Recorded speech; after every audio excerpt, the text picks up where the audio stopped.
Este relato é sobre minha sobrinha Carolina. Quando as coisas começaram, ela era apenas uma menina de 9 anos e, desde que nasceu, vivia na casa dos avós. A razão é que minha irmã Rosa, quando a teve, a deixou aos cuidados dos meus pais, argumentando que iria a uma festa organizada por alguns colegas de trabalho. No entanto, à noite ela não voltou e esteve desaparecida por alguns dias. Inclusive, sua desaparição foi relatada às autoridades.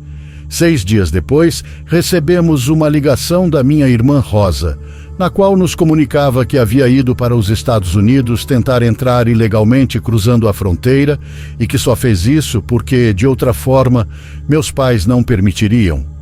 Esse ato foi algo muito horrível e imperdoável, e com o tempo ela só mandava dinheiro para meus pais ocasionalmente, mas nunca perguntava por sua filha.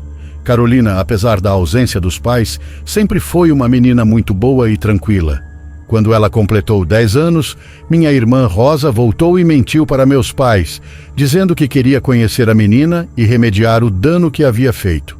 Uma tarde, disse aos meus pais que levaria Carolina para comprar brinquedos e que não demorariam, mas não voltaram, pois Rosa a levou embora. Meus pais ficaram devastados, mas depois de um mês, Rosa deixou a pequena Carolina abandonada em meio à multidão de um mercado próximo à casa dos meus pais. Felizmente, alguém a reconheceu e a levou de volta para a casa dos meus pais. Carolina finalmente voltou para casa, mas já não era a mesma. Tinha olheiras, seus olhos estavam muito tristes e tinha estranhas cicatrizes nos braços. Ela quase não falava mais, só queria ficar deitada e à noite, quando dormia, começava a chorar. Toda noite era a mesma coisa. Uma vez, a menina acordou muito assustada, gritando como se estivesse traumatizada. Todos nós estávamos muito tristes por Carolina e muito zangados com sua mãe. Não sabíamos o que haviam feito com a menina. Nós sempre tentávamos perguntar, mas ela não falava nada sobre o assunto. Depois daquela noite, minha mãe decidiu levá-la ao médico e à terapia. O médico a deu alta e disse que estava tudo bem com ela. Apenas um pouco de anemia, mas nada grave. Posteriormente, a psicóloga que a tratava conversou com minha mãe para comentar sobre as coisas que Carolina havia falado nas terapias. E com isso, o que a menina informou foi horrível. Ela disse que sua mãe a trancava em um quarto escuro, onde chegavam pessoas com a cabeça completamente coberta. Não se podia ver o rosto deles. Aqueles homens a cercavam e cantavam cantos que deixavam Carolina com muito medo. Mas o pior era que quando a tiravam daquele quarto e a levavam para onde estavam mais sujeitos encapuzados, formavam um círculo e a colocavam no meio. Ao que parecia, os sujeitos continuavam fazendo o que parecia ser uma espécie de ritual. A menina contou que outro sujeito se aproximava com uma espécie de navalha na mão, pegava a menina com força e fazia alguns cortes em seu bracinho, que imediatamente fazia o sangue correr. Aquele homem colocava o sangue em um recipiente e, posteriormente, bebia. A pequena chorava e gritava o nome da avó. Ao que parece, foi uma cena tão forte que minha irmã Rosa ficou comovida finalmente. Então ela pegou a pequena e saiu daquele lugar. Ela fez curativos no braço da menina e, quando a ferida sarou, levou-a e a abandonou finalmente naquele mercado onde a encontraram. Com o que nos contou a terapeuta, tivemos uma ideia do que estava acontecendo. Foi muito triste ouvir isso. Rosa sempre foi uma mulher muito ambiciosa e egoísta. Ela só pensava em seu bem-estar e, acima de tudo, sempre gostou da bruxaria, magia negra, essas coisas. Talvez por curiosidade ou porque, segundo ela, um dia sua vida estaria cheia de riquezas devido à prática da magia. Como já sabem, sua obsessão era tão grande que não se importou em fazer mal à própria filha. Mas Rosa não pode imaginar o grande mal que causou à sua filha, e a nós também, pois algo em Carolina estava mudando, e não era para melhor. Uma tarde, na sala da casa dos meus pais, lembro que tínhamos um espelho de corpo inteiro que minha mãe pendurou na parede. Naquele dia, estávamos todos assistindo TV. Eu estava de frente para Carolina e ela no outro sofá, sentada ao lado da minha mãe. Todos assistiam desenhos animados com ela. Queríamos que ela se sentisse à vontade e esquecesse o ocorrido. Mas agora sei que ela não estava 100% conosco naquela tarde. Enquanto todos assistiam à TV, olhei no espelho e vi claramente uma sombra atrás da menina. Era uma presença muito grande. Parecia um homem muito alto e corcunda, com uma larga espinha, e parecia como se ele estivesse esmagando a menina e cobrindo todo o seu corpo com sua presença escura. Eu me assustei e gritei, pois fiquei aterrorizado com o que estava vendo, e a menina me olhou nos olhos de uma maneira que nunca tinha visto. O ódio em seus olhos me dizia que alguma força estranha, que não era deste mundo, havia se apoderado dela. Carolina pediu para ir ao seu quarto e se retirou. Eu contei à minha mãe, mas ela não acreditou em mim. No entanto, naquela mesma noite ouvimos barulhos na casa. Todos saíram de nossos quartos e meu pai e eu fomos ver o que ouvimos. Tratava-se da Carolina caminhando sonâmbula. Meu pai achou muito fofo e quis segurá-la pelo braço e levá-la de volta para a cama. Mas Carolina gritou tão alto e com tanta raiva que reagiu mordendo o braço do meu pai. Aquela foi uma mordida tão forte que fez meu pai gritar de dor. Imediatamente a menina o soltou e correu para seu quarto, onde se trancou. Meu pai e eu voltamos a dormir muito assustados, pensando que tudo o que ela viveu naqueles confinamentos a tinha afetado demais. A partir daí, começamos a ter medo dela e nos preocupávamos ainda mais com a situação de Carolina. Tentamos localizar minha irmã Rosa, mas foi em vão. Apenas soubemos que ela tentou cruzar a fronteira novamente, enquanto Carolina continuava piorando. Ela fazia coisas que nunca tinha feito, como gritar com minha mãe com palavrões ou tentar nos agredir fisicamente. A menina se tornou uma criatura insuportável.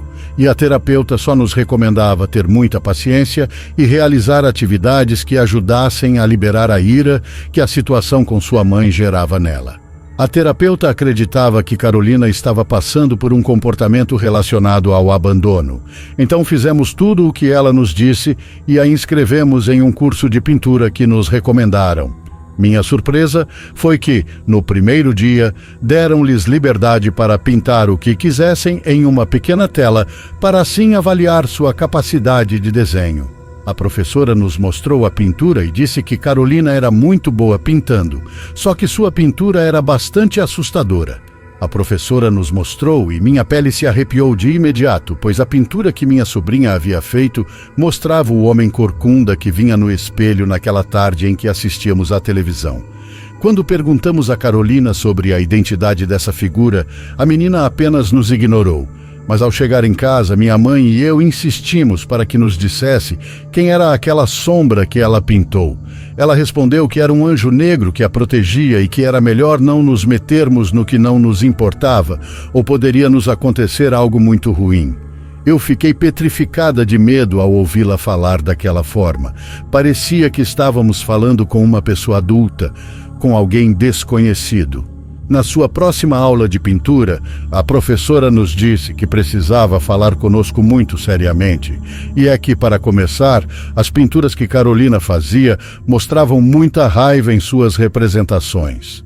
A professora nos questionou sobre o que estava acontecendo com Carolina em casa, porque além daquelas pinturas aberrantes, Carolina tinha tido um incidente com outra aluna. Resulta que uma garota muito mais velha que ela precisava de um material que Carolina tinha em sua mesa, e essa garota achou fácil pegá-lo. Quando fez isso, Carolina ficou tão agressiva que a golpeou e jogou tinta no rosto daquela menina. A professora sugeriu que procurássemos ajuda para ela e acabou expulsando-a da aula naquela mesma tarde. As coisas pioravam porque, quando minha mãe quis repreendê-la por aquele ato, Carolina disse palavrões tão fortes que não sabíamos nem que ela os conhecia. Simplesmente a ouvimos e não podíamos acreditar que era ela. Foi muito triste e decepcionante ouvi-la e vê-la tão mudada. A Carolina que conhecíamos jamais teria sido grosseira com minha mãe. Elas se amavam demais, mas pouco a pouco a menina foi se isolando do nosso círculo. Ela passava a maior parte do tempo no seu quarto, desenhando em silêncio com o olhar perdido, porque já era muito agressiva com as visitas e conosco também. Por isso estávamos tão desesperados e sem saber o que fazer diante de uma situação que desconhecíamos. A terapeuta nos disse que era necessário que ela visse um psiquiatra, pois era possível que precisasse de medicação, mas nós já estávamos muito confusos para lidar com uma situação assim. Uma vez, eu tive que levar comida para o seu quarto. Ela já não queria comer na mesa conosco. Dizia que tinha nojo de nós e preferia levar seus alimentos para o quarto. Assim, tentávamos não obrigá-la a comer conosco. Quando os alimentos estavam prontos, levávamos o prato até o seu quarto. Naquela noite foi minha vez de levar a comida. E quando me aproximei do seu quarto, a ouvi falar. E parecia que havia alguém mais com ela, pois ouvia-se uma segunda voz que respondia. A menina perguntava àquela presença quando viria buscá-la, pois ela já não queria viver. Carolina dizia que não gostava da vida porque seus pais a haviam abandonado. E a outra voz, que soava como a de um homem velho, respondia dizendo-lhe que muito em breve a levaria, mais cedo do que ela imaginava. Eu gritei perguntando com quem ela estava falando e tentei abrir completamente a porta do quarto. Mas não consegui. Parecia que a porta estava selada. Eu tentei e tentei, até que finalmente se abriu sozinha. Então entrei, e a menina estava sentada na cama, olhando fixamente para mim com ódio e desprezo. Mas lembro que, naquela ocasião, havia um cheiro diferente no quarto. Era desagradável e não poderia descrevê-lo. A menina me olhou e disse: "Deixe o prato e vá embora." Ela disse isso com um tom que me irritou bastante, e eu respondi: "Já estou cansada de você, garota malcriada. O que fizemos para que nos trate assim? Espero que sua mãe venha logo para que você vá embora com ela."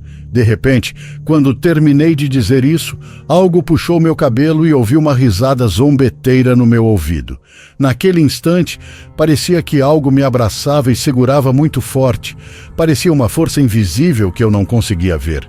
Quando pude, gritei, e isso fez com que os outros subissem para ver o que estava acontecendo. Eu me contorcia no chão, pois minhas costas ardiam muito. Minha mãe levantou minha blusa e em minhas costas podiam-se ver arranhões profundos. Eu gritei desesperada que Carolina estava possuída e contei tudo o que estava acontecendo naquele momento.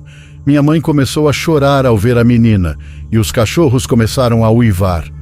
Estávamos dentro de um pesadelo naquele momento. Quando olhamos para Carolina, ela estava se contorcendo violentamente e começava a vomitar. Nos aproximamos dela, e naquele instante a luz se apagou. Todo o ambiente ficou escuro. Não sabíamos como reagir diante daquele momento aberrante que estávamos presenciando. Já tinham se passado alguns minutos, e não conseguíamos controlar a menina. Ela não reagia. Seu corpo estava muito tenso e apresentava movimentos violentos. Não podíamos ver muito bem. Da sua boca saía muito sangue.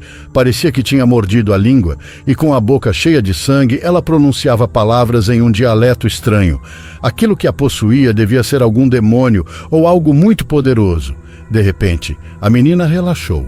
Minha mãe trouxe algumas velas para podermos ver o que estava acontecendo e foi então que percebemos que a menina não reagia mais. Não se movia e não tinha sinais vitais. O que quer que tenha acontecido a Carolina naquela noite tirou-lhe a vida. E tal qual foi seu pedido àquele ser demoníaco, ele veio buscá-la. Pobre menina, ela não merecia uma morte tão horrível. Depois de relatar o ocorrido às autoridades e de sepultar seu corpo, tentamos localizar sua mãe. Levamos muitos meses procurando por Rosa, até que finalmente alguém nos disse que ela estava envolvida em uma seita muito perigosa e, após um desentendimento por dinheiro, levou 7 facadas e veio a óbito. Lamentavelmente, Carolina e sua mãe tiveram vidas cheias de miséria e tristeza, e as forças escuras contribuíram para que as coisas terminassem muito mal. Por isso, peço pelas crianças que vêm ao mundo em circunstâncias difíceis, para que não lhes aconteça o mesmo que aconteceu com Carolina.